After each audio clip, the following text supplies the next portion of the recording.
नमस्कार, हे आहे कोकणचं नंबर 1 महा चॅनल कोकण 7 लाईव्ह आणि आपण पाहतायत संध्याकाळच्या टॉप न्यूज।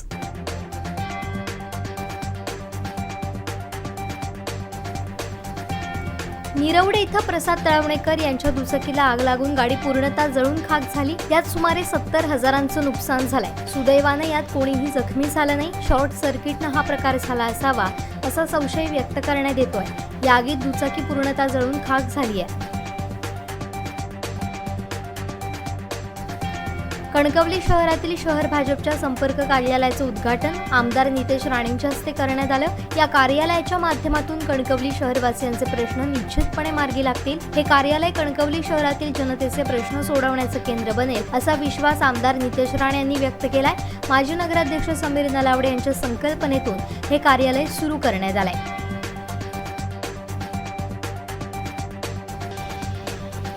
रिझर्व्ह बँकेनं 2000 रुपयांच्या नोटबंदीचा निर्णय घेतलाय। मात्र या निर्णयावरून मनसे अध्यक्ष राज ठाकरे यांनी केंद्रातील नरेंद्र मोदी सरकारवर टीकास्त्र डागलाय।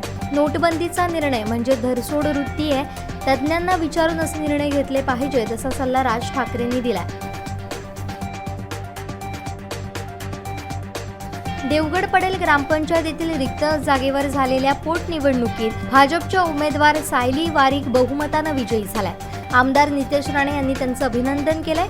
आमदार नितेश राणे यांची सायली वारिक यांनी भेट घेतली। यावेळी पडेल सरपंच भूषण पोकळे, ग्रामपंचायत सदस्य प्रभाकर वाडेकर, शक्ती केंद्र प्रमुख अंकुश ठुकरुल, अजय वारिक उपस्थित होते। सिद्धरमैया यांनी दुसऱ्यांदा कर्नाटकच्या मुख्यमंत्रीपदाची शपथ घेतली आहे, तर डी.के. शिवकुमार यांनी उपमुख्यमंत्रीपदाची शपथ घेतली। काँग्रेसकडून मुख्यमंत्र्यांच्या शपथविधीचं औचित्य साधून जोरदार शक्ती प्रदर्शन करण्यात आलं।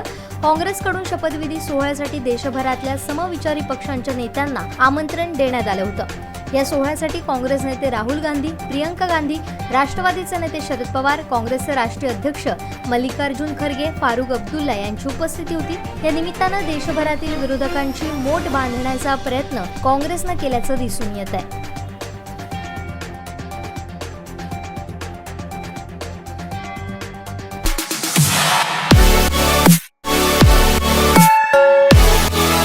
आणखीन काही महत्त्वाच्या बातम्यांसह भेटूया यानंतरच्या बातमीपत्रात। पाहत रहा कोकण 7 लाईव्ह, नव्या कोकणचा ग्लोबल ब्रँड।